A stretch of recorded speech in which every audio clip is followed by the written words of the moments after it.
صفحہ 123 7واں پارہ۔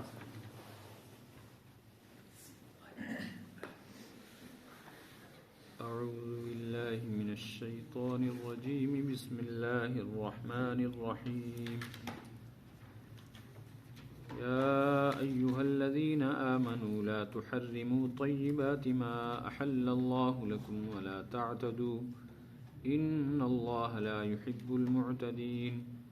وَكُلُوا مِمَّا رَزَقَكُمُ اللَّهُ حَلَالًا طَيِّبًا وَاتَّقُوا اللَّهَ الَّذِي أَنْتُمْ بِهِ مُؤْمِنُونَ لَا يُؤَاخِذُكُمُ اللَّهُ بِاللَّغْوِ فِي أَيْمَانِكُمْ وَلَكِنْ يُؤَاخِذُكُمْ بِمَا عَقَّدتُّمُ الْأَيْمَانَ فَكَفَّارَتُهُ إِطْعَامُ 10 مساكين من أوسط ما تطعمون أهليكم أو كسوتهم أو تحرير رقبة فمن لم يجد فصيام 3 أيام ذلك كفارة أيمانكم إذا حلفتم واحفظوا أيمانكم كذلك يبين الله لكم آياته لعلكم تشكرون۔ صدق الله العلي العظيم وصدق رسوله النبي الكريم۔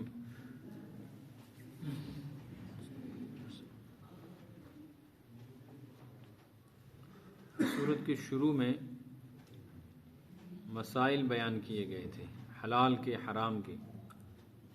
یسألونک ماذا احل لہم، یا رسول اللہ صلی اللہ علیہ وسلم آپ سے سوال کرتے ہیں کہ کیا حلال ہے، کیا چیز کھانے پینے کے اعتبار سے صحیح ہے، کیا غلط ہے، کیا جائز ہے، کیا ناجائز ہے۔ حلت و حرمت چونکہ شریعت کا حق ہے، کس چیز کو حلال قرار دے، کس کو حرام، اس لیے شارع سے یعنی صاحب شریعت حضرت نبی پاک صلی اللہ علیہ وسلم سے ہی صحابہ اس کی وضاحت چاہتے تھے، تو قرآن نے اس کی تفصیل بیان کی۔ درمیان میں یہودیوں کا لمبا ذکر آیا اور اکثر مضمون یہود و نصارہ کے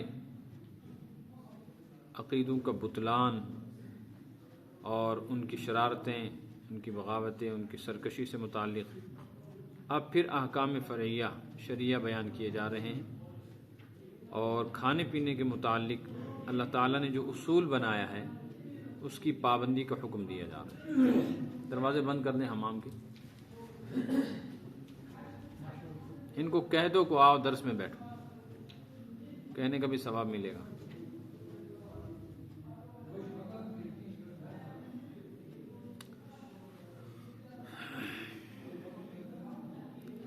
کچھ چیزیں ایسی ہیں جن کو شریعت نے حلال قرار دیا ہے، کچھ چیزیں ایسی ہیں جن کو شریعت نے حرام قرار دیا۔ جو حلال ہیں ان کو کوئی حرام نہیں کر سکتا، جو حرام ہیں ان کو کوئی حلال نہیں کر سکتا۔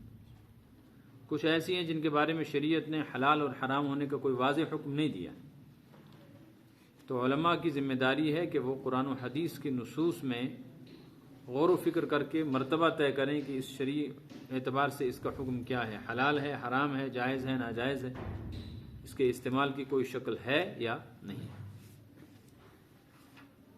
اس کے بعد کچھ چیزیں ایسی ہیں جن کے بارے میں پھر بھی کوئی حتمی فیصلہ نہیں کیا جا سکتا، ان کو مشتبہ یا مشتبہ کہتے ہیں، اشتباہ والی چیزیں۔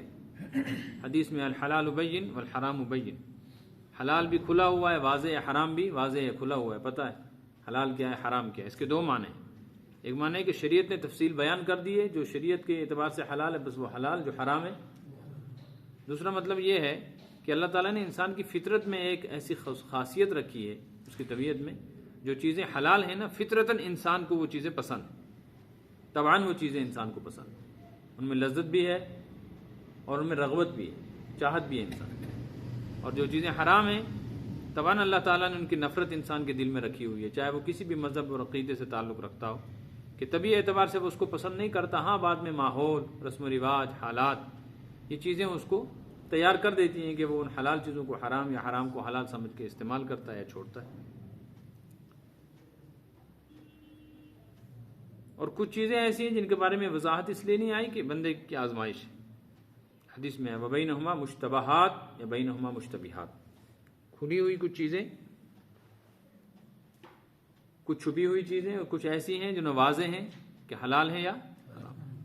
فَمَنِ اتَّقَى الشُّبُهَاتِ فَقَدِ اسْتَبْرَأَ لِدِينِهِ، كما قال علیہ الصلوۃ والسلام، شبہ والی چیزوں سے بچ جائے جو بندہ، دین اس کا خالص ہے۔ اس سے معلوم ہوا کہ جو مشتبہ چیزیں ہیں اگرچہ ان کے حرام یا ناجائز ہونے کا کوئی فتویٰ نہیں ہے، لیکن بہرحال بچنا اس سے بہتر ہے۔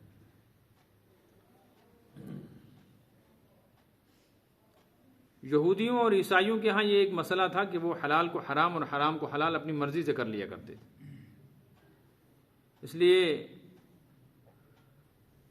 اس کی سزا بھی بیان کی گئی ہے کہ آخرت میں کیا سزا ہوگی۔ چونکہ یہ حکم یہ حق کسی کو حاصل نہیں ہے وہ ایسا کوئی فرمان جاری کرے، یہ صرف صاحب شریعت حضرت نبی پاک صلی اللہ علیہ وسلم کا، پیغمبر کا، رسول النبی کا حق ہوتا ہے۔ وہ دنیا سے چلے گئے، بس اب یہ کتاب بند ہو گئی۔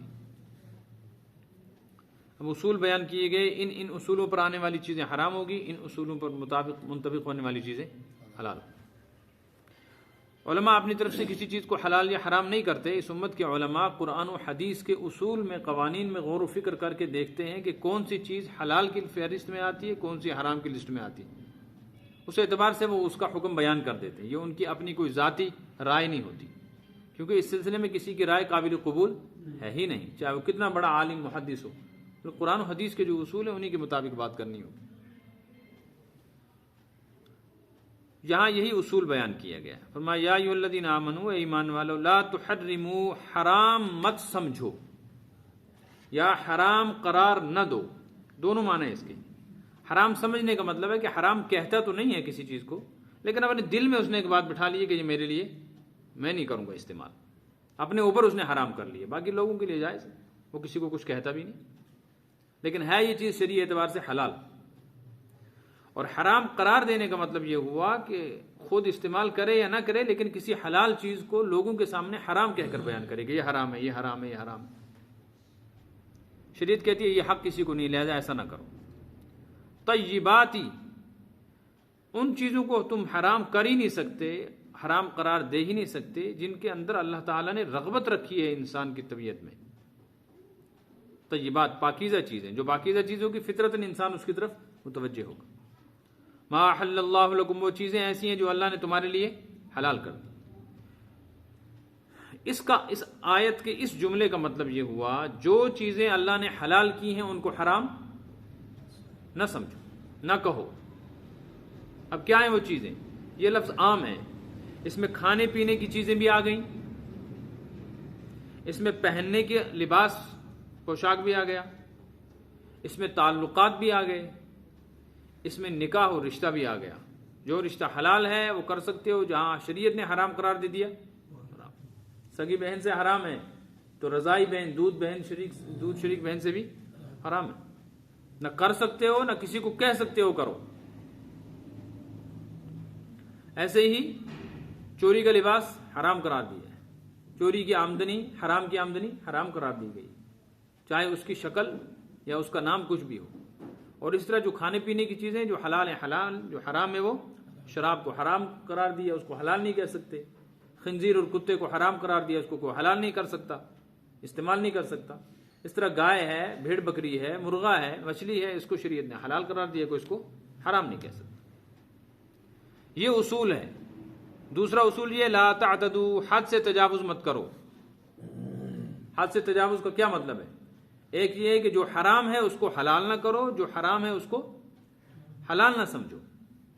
نمبر 2، جس چیز کو شریعت نے حرام قرار نہیں دیا ہے، حلال ہے، اس چیز کو چھوڑ کر تم اپنے آپ کو بزرگ نہ سمجھو۔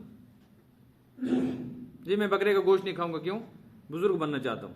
ایسے مچھلی کا گوشت نہیں کھاؤں گا، پلاؤ بریانی نہیں کھاؤں گا، کیوں؟ یہ چھوڑ دوں گا تاکہ بزرگ بنوں گا۔ یہ تو حد سے تجاوز ہے۔ شریعت نے جو چیز حلال قرار دی ہے اس کو استعمال کرنے سے بزرگی پر کون سا فرق پڑے گا؟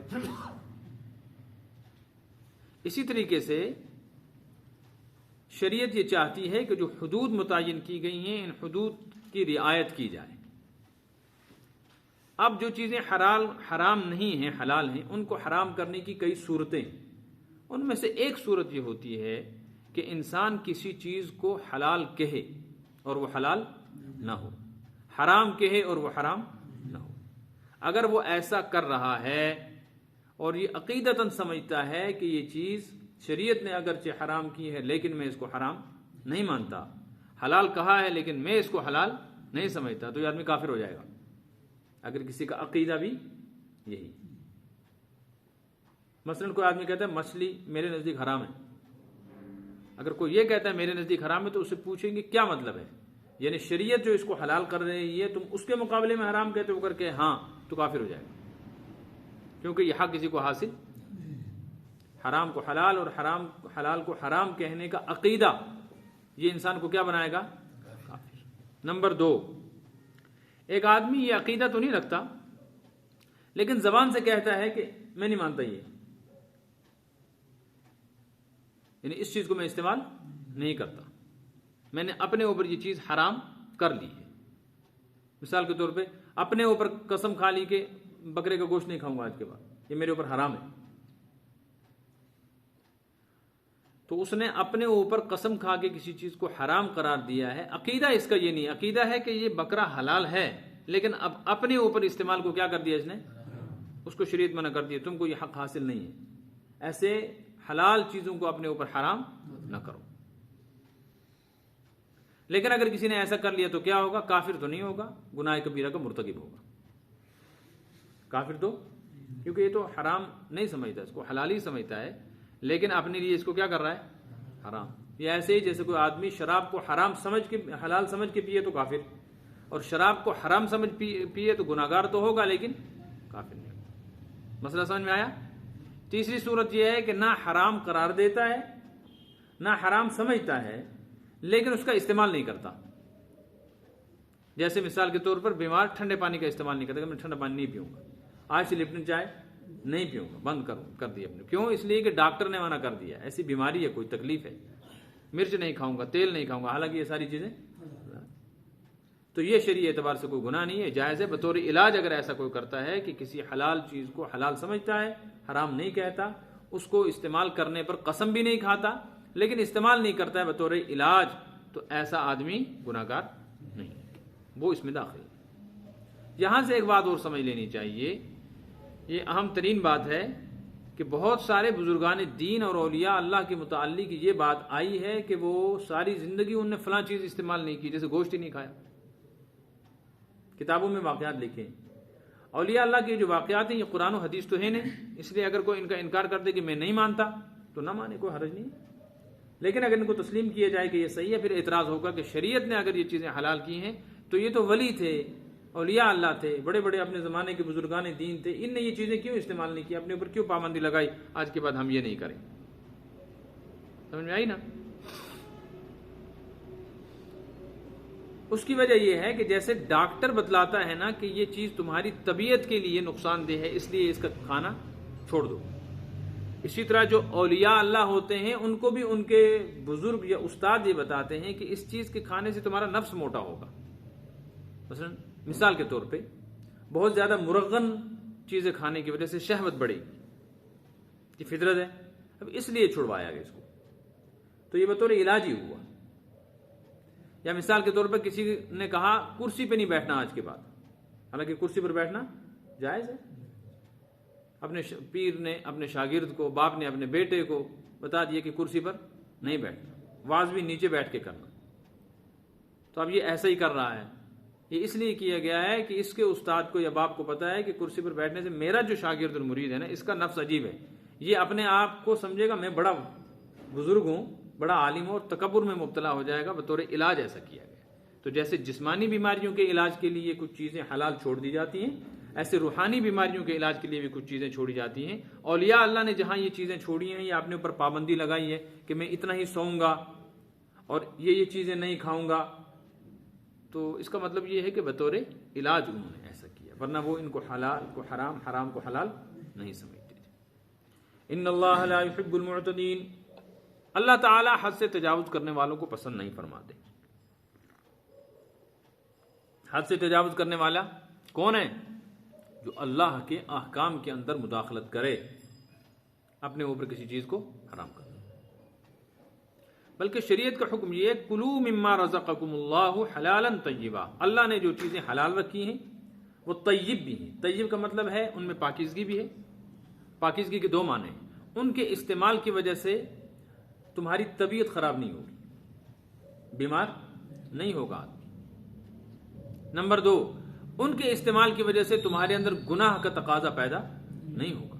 ہاں حد میں کھاؤ، حد میں کھاؤ، حد کے اندر حلال چیز کوئی بھی کھا لو، عبادت میں سستی نہیں آئی، اور سادہ سے زیادہ چیز بھی حد سے زیادہ کھاؤ گے تو عبادت میں بھی سستی آئے گی۔ تو شریعت نے ایک اصول رکھا ہے، جو چیزیں حلال ہیں وہ طیب بھی ہیں۔ طیب کا مطلب ہے وہ نقصان دہ نہیں ہے، نہ انسان کی روح کے لیے نقصان دہ ہے نہ انسان کے۔ دوسری بات طیب یہ ہے کہ انسان فطرتاً ان چیزوں کی طرف مائل ہوتا ہے۔ جو لوگ گوشت نہیں کھاتے نا، غیر مسلموں میں جو لوگ بالکل گوشت نہیں کھاتے، یا جیسے بدھسٹ ہوتے ہیں وہ نہیں کھاتے، طبیعت ان کی بھی چاہتی ہے کھانے کو، لیکن وہ اپنے مذہبی بندھن میں ایسے پھنسے ہوئے ہیں کہ وہ کھاتے نہیں ہیں۔ ورنہ گوشت کی رغبت اللہ نے انسان میں رکھی، انڈے دودھ کی رغبت اللہ نے انسان میں رکھی، اس لیے ان کو کھاؤ پیو۔ اس سے معلوم ہوا کہ شریعت چاہتی ہے جو اللہ نے حلال کیا اس کو استعمال کرو۔ حدیث میں آیا ہے اللہ تعالیٰ ان اللہ تعالیٰ یحب ان یرا اثر نعمتہ علی عبدہ، اللہ اگر اپنے کسی بندے کو کوئی نعمت عطا فرمائے تو اللہ تعالیٰ یہ بھی چاہتے ہیں، پسند فرماتے ہیں بندہ اس نعمت کو استعمال کرے، اس کے اثرات اس پر ہوں۔ پیسہ دیا ہے، اچھا لباس پہنو، گنجائش دی ہے، اچھا کھانا کھاؤ، گاڑی کی گنجائش ہے تو گاڑی لو، کوئی حرج نہیں، اللہ نے دی ہے نعمت۔ یہ کیا ہوا، گاڑی کے پیسے ہیں، لاکھوں روپے بینک میں رکھا اور پیدل چلتا ہے، کون سی عقل مندی؟ کرائے کے مکان پہ رہتا ہے، اپنا بناتا نہیں ہے اور لاکھوں روپے بینک میں بھرے ہوئے ہیں، یہ بیوقوفی ہے۔ پیسہ نکالو، مکان بناؤ، جیسی وسعت ہے قرضے کے بغیر ایسا مکان بناؤ۔ اگر کسی کے پاس گنجائش ہے اچھا مکان بنانے کی، اچھا بنا لو، نہیں ہے اتنی گنجائش تو بقدر ضرورت بنا لو، جس کے پاس یہ بھی نہیں ہے تو وہ کرائے پہ رہے۔ تو جب نعمت اللہ نے دی ہے اس کو استعمال کرو۔ واتقوا اللہ الذی انتم بہ مؤمنون، اس رب سے ڈرو، اس مالک اور خالق سے ڈرو جس پر تم ایمان رکھتے ہو۔ کیا مطلب ہے ڈرنے کا؟ مطلب یہ ہے کہ اللہ تعالیٰ اگر کوئی نعمت عطا فرماتے ہیں، اللہ یہ بھی چاہتے ہیں اس کو استعمال کرو، تو اس کو چھوڑ کر تم بزرگ بننے کی کوشش نہ کرو۔ اور اسی طرح جن چیزوں کو اللہ نے حرام قرار دیا ہے ان کو استعمال بھی مت کرو، کیونکہ ان کو استعمال کرو گے تو اللہ سے دوری ہو جائے گی۔ اگر تم کو اللہ پر یقین ہے تو جو حدود شریعت نے مقرر کی ان حدود کی رعایت کرو۔ اب ایک مسئلہ نیا شروع ہو رہا آگے، وہ یہ ہے کہ بعض مرتبہ انسان قسم کھا لیتا ہے کسی چیز کے استعمال کی، چاہے وہ کھانے پینے کی ہو، چاہے لباس پوشاک کی ہو، یا کہیں آنے جانے کی ہو۔ جیسے کشمیر میں غصہ آتا کہتے ہیں اگر تمہارے گھر آیا تو سے طلاق، مجھے ہمارے یہاں سے طلاق کو قسم کہتے ہیں، حالانکہ سے طلاق قسم، طلاق قسم نہیں ہوتی، طلاق تو طلاق ہوتی ہے، قسم الگ چیز ہے، طلاق الگ چیز ہے۔ قسم یہ ہے مثلا کوئی یہ کہے اللہ کی قسم، قرآن کی قسم، خدا کی قسم، یہ قسمیں، اور غیر اللہ کی قسم کھانے سے منع کیا گیا حدیث میں۔ اگر کوئی آدمی کسی جائز کام کے نہ کرنے کی قسم کھا لے کہ میں یہ نہیں کروں گا، حلال چیز کے استعمال کرنے کی قسم کھا لے کہ میں استعمال، کہیں ضروری جانا ہو وہاں جانے پہ قسم کھا لے کہ نہیں جاؤں گا، تو گویا اس نے قسم کے ذریعے سے ایک جائز کام کو اپنے لیے منع کر دیا، روک دیا اپنے آپ کو، اسے ناجائز قرار دے دیا۔ اب کیا کرے؟ تو شریعت کا اصول یہ ہے کہ قسمیں نہ کھایا کرو۔ نمبر 1 آگے آ رہا ہے وَاحْفَظُوا أَيْمَانَكُمْ، دیکھیں نیچے سے اوپر والی سطر، ذَلِكَ كَفَّارَةُ أَيْمَانِكُمْ إِذَا حَلَفْتُمْ وَاحْفَظُوا أَيْمَانَكُمْ، ہے نا اسی صفحے پر سب سے نیچے سے اوپر۔ اس کو پہلے سمجھیں، وَاحْفَظُوا أَيْمَانَكُمْ کا مطلب ہے اپنی قسم کی حفاظت کرو 3 طرح۔ نمبر 1 قسم مت کھاؤ، جب بہت ضرورت اور مجبوری پیش آ جائے قسم کھانی پڑے تب قسم کھاؤ، ورنہ اپنی قسموں کو بچا کر رکھو، قسمیں نہ کھایا کرو۔ بات سمجھ میں آئی؟ یہ ہے ایک صورت قسم کی حفاظت کی۔ نمبر 2 جب قسم کھا لی تو پھر کوشش کرو اس کو پورا کرنے کی، اس کو توڑو مت، یہ دوسری صورت ہے، اس کو توڑو مت، توڑ دو گے تو تمہاری قسم ضائع ہو جائے گی، یہ بھی ضائع کرنا ہوا۔ اور تیسرا مطلب ہے کہ بہت ساری چیزیں ایسی ہیں جن پر قسم کھا لی تو شریعت کہتی ہے اس قسم کو توڑو، اس قسم کو توڑو۔ مثال کے طور پر کوئی آدمی قسم کھا لے آج کے بعد میں مسجد میں نماز نہیں پڑھوں گا، تو یہ قسم تو ناجائز ہے، اگر اس نے کھا لی تو گناہگار ہوگا۔ اب کیا کرے کہ اس قسم کو تو توڑنا ہی ہے، مسجد میں تو جانا ہی جانا ہے۔ اب کیا کرے؟ قسم کو توڑو۔ کیسے حفاظت کرو گے؟ اب اس پر شریعت نے ایک کفارہ رکھا ہے، وہ کفارہ دے دو تاکہ تمہاری قسم ضائع ہونے سے بچ جائے۔ ضائع ہونے کا کیا مطلب ہے؟ وبال نہ بن جائے تمہارے لیے، اس لیے پہلا اصول تو یہ ہے کہ قسمیں نہ کھاؤ. نمبر 2 کھا لو پھر جائز ہو اس چیز پہ قسم کھانا تو ممکن ہو اس کو پورا کرو نہ توڑو. نمبر 3 ناجائز چیز پر قسم کھا لی ہے تو اس کو توڑنا ہے, اس کو توڑنے کے بعد پھر کفارہ دینا ہے, یا خود بخود ٹوٹ گئی تو بھی کفارہ دینا ہے. یہ ہے قسم کی حفاظت کے 3 طریقے. اس کے بعد یہ سمجھو کہ قسم 3 طرح کی ہے. جو قسم کھائی جاتی ہے وہ 3 طرح کی. ایک ہے سچی قسم, اس کا مسئلہ یہاں نہیں ہے. سچی قسم کھانا بلا ضرورت اچھی بات نہیں, منع ہے, لیکن اگر کسی نے کھائی تو گناہ بھی. لیکن بار بار سچی قسم کھانا یہ قسم کی توہین اور بے ادبی ہے. جھوٹی قسم کی صورتیں ہیں. نمبر 1 کسی آدمی نے قسم کھائی جھوٹی کسی کام کے ہونے یا نہ ہونے پر, کرنے کسی چیز کے ہونے یا نہ ہونے پر جو پیچھے گزر گیا یا اس وقت موجود ہے, اور یہ قسم اس نے اس حالت میں کھائی کہ اس کو خود پتا ہے کہ میں جو قسم کھا رہا ہوں یہ جھوٹی ہے. مثال کے طور پر کوئی قسم کھائے, اللہ کی قسم سورج نکل گیا, اس وقت کہاں سورج ہے. یا کہے اللہ کی قسم میں نے کھانا کھا لیا, حالانکہ اس نے ابھی کھانا. اللہ کی قسم میرا آج روزہ تھا, حالانکہ روزہ. پتا ہے کہ میں جو قسم کھا رہا ہوں یہ قسم جھوٹی ہے, چاہے پہلے کسی کام کی قسم کھا رہا ہے یا اس وقت کھا رہا ہے. جیسے واللہ باللہ ہمارے قسمیں کھاتی, میں نے وہ کام کر دیا, یا نہیں کیا تھا کہا کر دیا تھا کہا میں نے نہیں کیا. لڑائی کی کہا اللہ کی قسم میں نے نہیں کیا, حالانکہ کی تھی. پتھر پھینکا کہا اللہ کی قسم میں نے نہیں کیا. اب مہمان کو کھانا کھلایا ہے ہی نہیں, اور کہتے میں نے کھلا دیا, اس پر قسم کھائی. تو یہ جو قسم ہے نا, اگر قسم کھانے والا جانتا ہے کہ میں نے جو قسم کھائی ہے یہ قسم میں جھوٹی کھا رہا ہوں, کسی چیز کی جھوٹی خبر دے رہا ہوں, جھوٹی بات بتا رہا ہوں, تو اس قسم کو کہتے ہیں یمین غموس. کیا کہتے ہیں؟ حدیث میں اس کا ذکر ہے. غموس غمز سے بنا ہے, غمز کے معنی ڈوبنے کے. مکھی کے بارے میں حدیث میں آیا ہے کہ اگر تمہارے پیالے پہ آ جائے اور وہ منہ مار دے, پر ڈال دے, تو اس کو پکڑ کے پورا ڈبو کے پھینکو, پورا ڈبو دو اس میں, کیونکہ اس کے ایک پر میں بیماری ہے, ایک پر میں اس شفا نہیں, ایک پر میں بیماری ہے, ایک میں اس بیماری کا ازالہ ہے, ایک میں زہر ہے, ایک میں تریاق ہے, زہر کو ختم کرنے کا اثر اللہ نے رکھا ہے. تو وہاں بھی لفظ غموس استعمال ہوا ہے, پوری طرح ڈبو دینا. جیسے کسی بڑے تالاب میں آدمی چھلانگ مارتا ہے نا تو پورا نیچے اتر جاتا ہے سر سمیت, اس طرح کے ڈوبنے کو عربی میں کہتے ہیں غموس. تو یمین غموس اس کو اس لیے کہتے ہیں کہ یہ قسم ایسی ہے اس کے کھانے پر آدمی سر سے لے کے پیر تک پورے کا پورا گناہوں کے دریا میں ڈوب جاتا ہے. یہ مطلب ہے اس کا کوئی کفارہ نہیں ہے, اس پر صرف توبہ اور استغفار ہے. اور اگر کسی کو نقصان پہنچانے کے لیے یہ قسم کھائی ہے تو وہاں جا کر بتا دے پھر اس کو کہ بھائی میں نے جو قسم کھائی وہ غلط تھی, معافی چاہتا ہوں, یہ معاملہ ایسے نہیں ہے, وہ مجھے غلطی کر دی. سمجھ میں آئی ایک صورت, اس کا کوئی کفارہ. نمبر 2 قسم کھائی کسی چیز پر, اپنی جگہ سمجھ رہا ہے کہ میں سچا ہوں, اگر حقیقت میں یہ بات ایسی ہے نہیں. مثال کے طور پہ بارات کا انتظار ہو رہا ہے اور کھڑے ہیں لوگ بارات میں, کچھ لوگ اندر کمرے میں بیٹھے ہیں, انہوں نے کہا کہ تم باہر جاؤ, جیسے بارات آئے گی ہمیں خبر دینا. اب ایک لڑکا باہر کھڑا, اس نے گاڑیوں کی آواز سنی ہارن, تو اس کو کیا لگا بارات آ گئی, اس نے آ کر کہا اللہ کی قسم بارات آ گئی. تو یہ سب اٹھے, دیکھا تو وہاں کوئی بھی نہیں بارات, وہ گاڑیاں آئیں اور چلی گئیں. جھوٹی قسم تھی کہ سچی؟ لیکن یہ جھوٹی قسم جو اس نے کھائی ہے جان بوجھ کے نہیں کھائی, بلکہ اس کو دھوکا لگا, اس کو کسی نے بتا دیا تھا, اس کے کہنے پہ بھروسہ کر کے اس نے قسم کھائی, اندازہ لگایا, وہ اندازہ غلط ہو گیا. ایسی قسم جو کھائی جاتی ہے اس قسم کو کہتے ہیں یمین لغو, بیکار قسم. اس پر بھی کوئی کفارہ نہیں ہے, لیکن اس پر گناہ بھی نہیں ہے. پھر بھی استغفار کرنا چاہیے, لیکن اس پہ گناہ نہیں ہے, کیونکہ یہ ارادتاً اس نے جھوٹی قسم نہیں کھائی. یہ 2 باتیں سمجھ میں آئیں. تیسری قسم ہے یمین منعقدہ, جس کا یہاں پر ذکر ہے.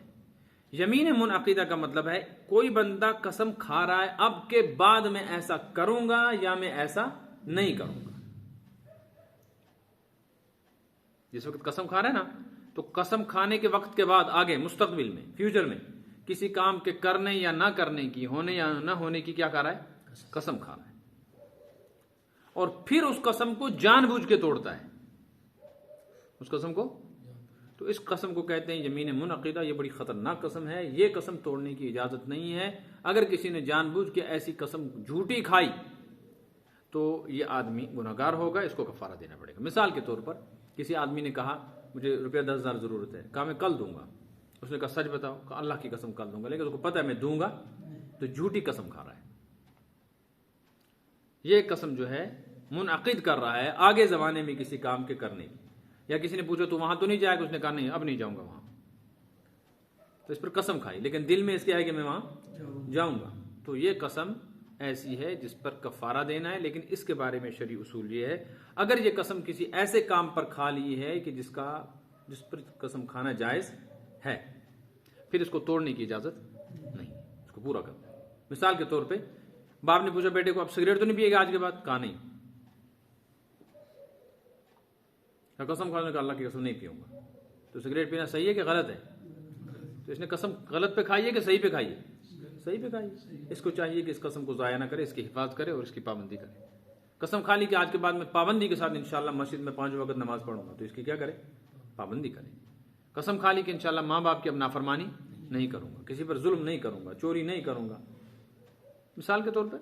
تو یہ وہ قسمیں ہیں، یہ وہ کام ہیں جو شریعت میں مطلوب ہیں، ان کا کرنا جائز ہے، تو پھر ان کو پورا کرے۔ جیسے کسی دوست کو کہہ دیا قسم سے جب بھی میرا بس چلے گا میں تم سے ملاقات کے لیے آؤں گا، تو ٹھیک ہے، کوشش کرو کہ جایا کرے تاکہ قسم نہ ٹوٹے۔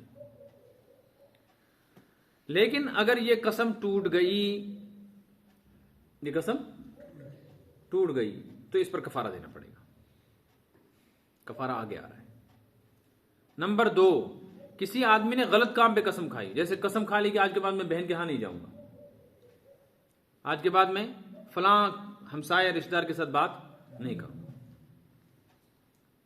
یا اسی طریقے سے اس مسجد میں نماز نہیں پڑھوں گا، ایسی قسم کھا لی، تو اس آدمی کو چاہیے کہ یہ قسم کھائی جو ہے غلط کام پہ کھائی ہے، اس قسم کو توڑے۔ منعقد تو کر دی، اب قسم کو توڑنے کا شریعت حکم دیتی، قسم کو توڑے اور توڑ کے قسم کا کفارہ دے۔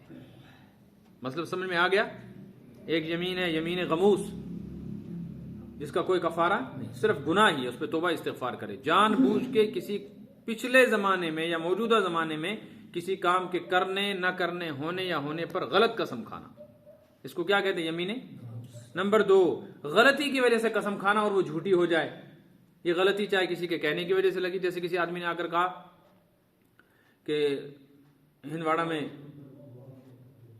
مثال کے طور پہ ہندواڑہ کو ضلع بنا دیا، آج سچ کہتے، اس نے کہا سچ کہتا ہوں۔ اس نے دوسروں کو جا کر کہا ہندواڑہ کو ضلع بنایا، انہوں نے لوگا جھوٹ بولتے، کہا نہیں اللہ کی قسم سچ سے ضلع بنایا۔ کس نے کہا؟ فلاں نے کہا، اس نے مذاق کیا تھا، تو اس نے جو قسم کھائی جھوٹی قسم ہے، لیکن یہ کسی پہ بھروسہ کر کے کھا رہا ہے، جان بوجھ کے خود جھوٹی قسم، اس کو یمین لغو کہتے ہیں، بیکار۔ ان دونوں قسموں کے اوپر توبہ استغفار کرنی چاہیے، لیکن کفارہ ان کا نہیں ہے۔ تیسرا ہے یمین منعقدہ، جو یہاں قرآن پاک کی ان آیتوں میں بیان کیا گیا ہے کہ جو آدمی اس طرح کی کوئی قسم کھا لے کہ میں یہ کام کروں گا یا نہیں کروں گا، پھر وہ قسم توڑ دے تو اس قسم کے توڑنے پر کفارہ ہے۔ کفارہ کیا؟ وہ یہاں بتایا جا رہا ہے۔ لا یؤاخذکم اللہ باللغو فی ایمانکم، اللہ تمہاری قسموں میں سے جو لغو قسم ہیں ان پر تمہارا مواخذہ نہیں کرتا۔ غلطی سے جو جھوٹی قسمیں کھا لیتا ہے آدمی، ان پر کوئی مواخذہ، کیا مطلب مواخذہ نہیں ہے؟ ان پر کوئی کفارہ واجب نہیں، ان پر کوئی کفارہ واجب نہیں۔ اچھا آپ دیکھو صفحہ نمبر 37، پارہ 2 سیقول، صفحہ نمبر 37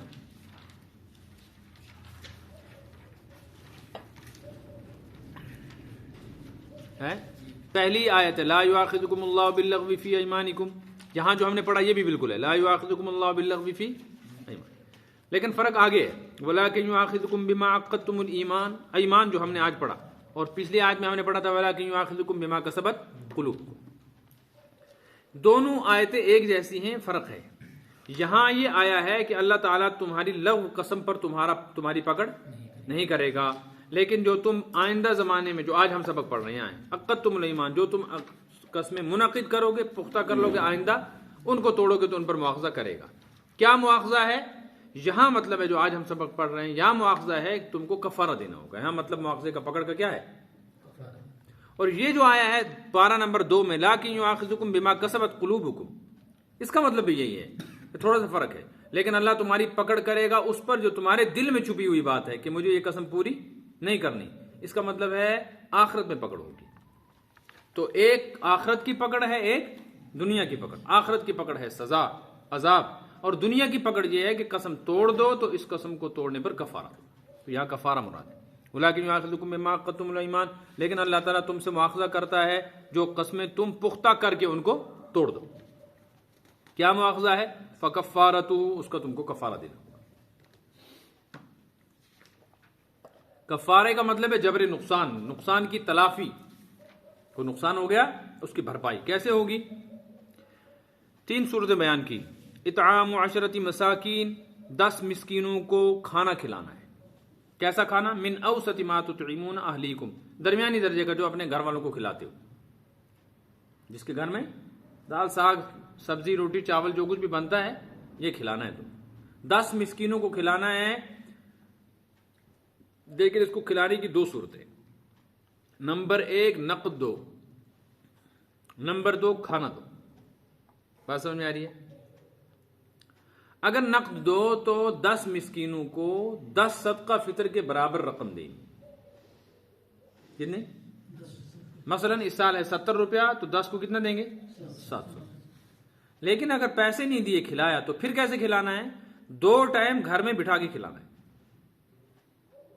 فرق سمجھ میں آیا؟ اگر کھانا ہی دے رہے ہو تو پھر کیا کرنا ہے؟ 2 ٹائم کھلانا ہے، اور اگر کھلا نہیں رہے ہو نقد دے رہے ہو تو پھر 1 صدقہ فطر کی مقدار دینی ہے۔ 10 مسکینوں کو دینا ہے، 1 کو نہیں دے سکتے، 1 کو نہیں دے سکتے، یہ بھی ذہن میں رکھنا۔ اگر 1 ہی کو دینا ہے تو پھر 10 دن مسلسل اس کو کھانا لگاؤ کہ 10 دن دونوں ٹائم ہمارے گھر کھانا کھاؤ، تب جا کر یہ کفارہ ادا ہوگا۔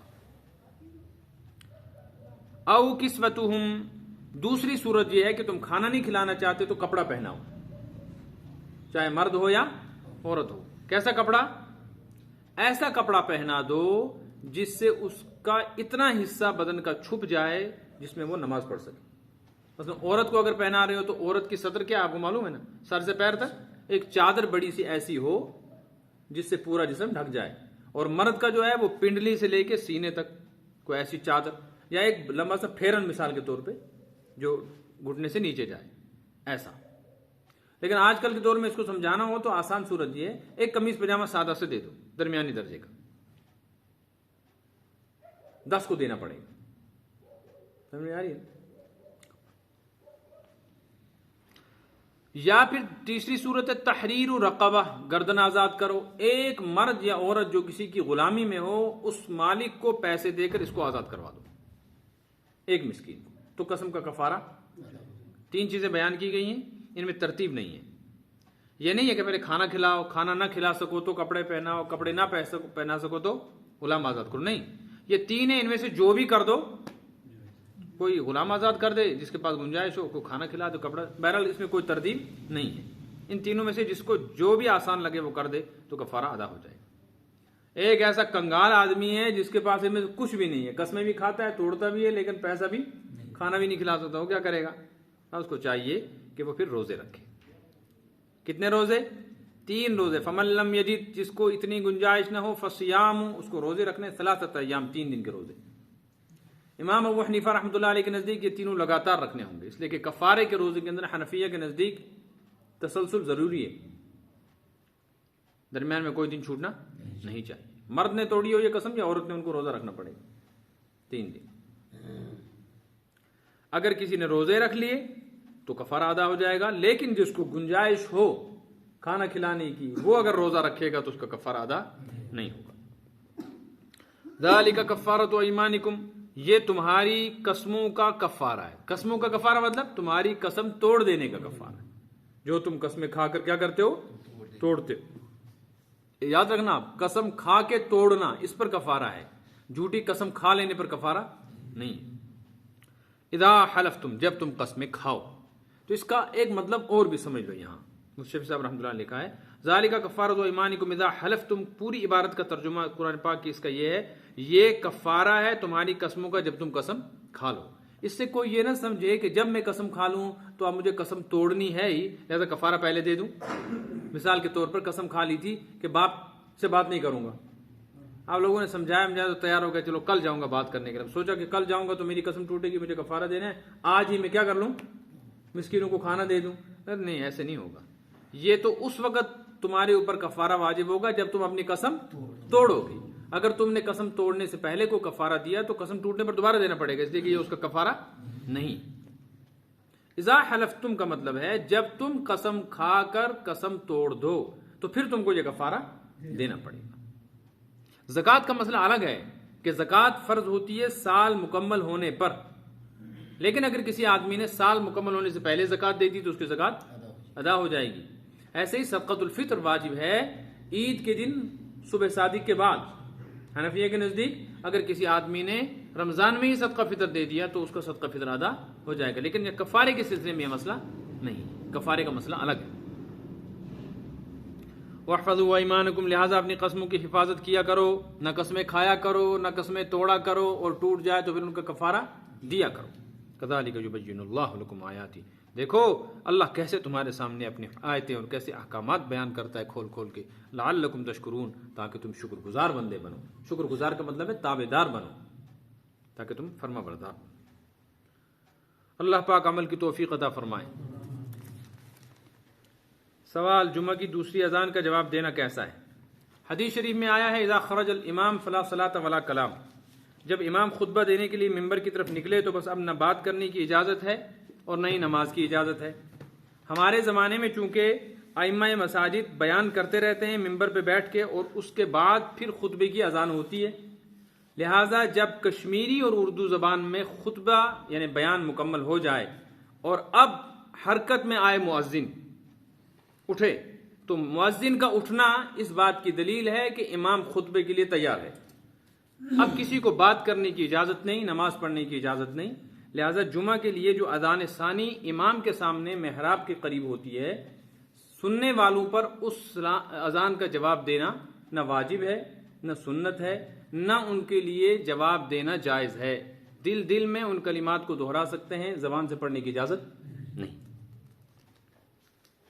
یہی مسئلہ ہے خطبے کے دوران اللہ کے نبی پاک صلی اللہ علیہ وسلم کے مبارک نام آ جانے پر درود شریف پڑھنے کا، کہ دوران خطبہ جب خطیب درود شریف پڑھے یا کوئی ایسی آیت پڑھے، روایت پڑھے جس میں نبی پاک صلی اللہ علیہ وسلم کا صراحتاً یا اشارتاً ذکر ہو تو اس پر صلی اللہ علیہ وسلم زبان سے پڑھنے کی اجازت نہیں ہے، دل میں پڑھ سکتے ہیں۔ البتہ جب خطبہ مکمل ہو جائے تو اس کے بعد پڑھنا جائز ہے صلی اللہ علیہ وسلم۔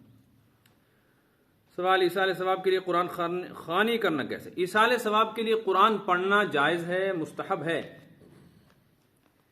لیکن قرآن خوانی کا مروجہ طریقہ جو ہے کہ اس وقت بلایا جاتا ہے مسجد میں یا گھروں میں امام صاحب کو، مدرسے کے لڑکوں کو، اور باضابطہ ایک